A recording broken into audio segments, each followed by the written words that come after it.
A powerful Ukrainian attack in Donbass is expected in the coming days, said the chairman of the British Parliament's Defense Committee. The Russians don't know where it will be, but we can see that chaos is breaking out between the Wagner Group and the Russian troops themselves. Dear friends, we continue to inform you about the situation on the battlefield. To keep up with the news, subscribe. Please support our work and our heroes by liking our page. Thank you all for your support. Russia has transferred 90% of its reserves to Zaporizhia direction Welt. The Russian army has deployed almost all of its reserves to deter a counteroffensive. But Ukraine has deployed only 25% of its forces prepared for the offensive.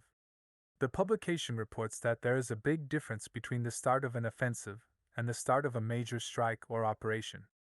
Obviously, the offensive has begun, but it is not yet the main attack.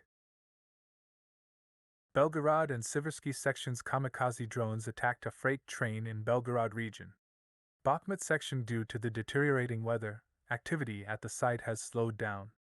The Ukrainian armed forces began offensive operations near Donetsk, advancing in the Pervomaysky district and taking over Russian positions.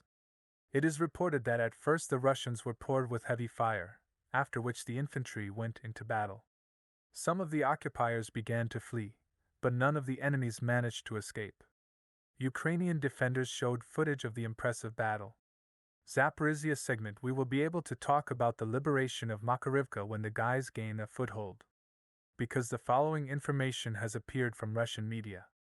There are reports of a counterattack by the 127th Division of Russian troops on the Vermevsky Ledge with the support of artillery and aviation. According to reports, Russian troops have driven the Ukrainian armed forces out of Makarov village and continue to push it northward, inflicting fire damage with air and artillery strikes. In general, we are waiting for official information. The situation in Novomayorsk is unknown. Russians are still in Severodonetsk and Rivne. Fighting continues south of Mala-Tokmachka and Labkov. Southwest of Melitopol, in the village of Yakimivka, guerrillas blew up a railroad connecting Crimea with the occupied part of Zaporizhia region. This was the only way to bring equipment and manpower from the peninsula to the Zaporizhia front. Now the Russians have only two options left: to gather all their forces from Rostov, or to move everything from the Kherson region. And moving such huge columns means weakening the front. Oleg Zhdanov, a reserve colonel of the Armed Forces of Ukraine, former general staff officer and military expert, said that the Ukrainian army had achieved local success in the area of Orekhov. The Ukrainian armed forces also liberated Blahodat in Donetsk region near the Zaporizhia front.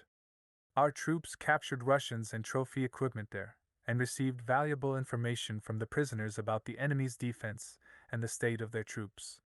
Our troops are advancing toward Volnovakha, and all Russian counterattacks have failed.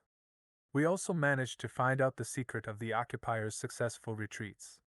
It turns out that the enemy is using a World War II technique: wired telephone communication and leads. The Russian General Staff has decided to transfer reserves from Kherson to the Zaporizhia front to stop the Ukrainian army's breakthrough.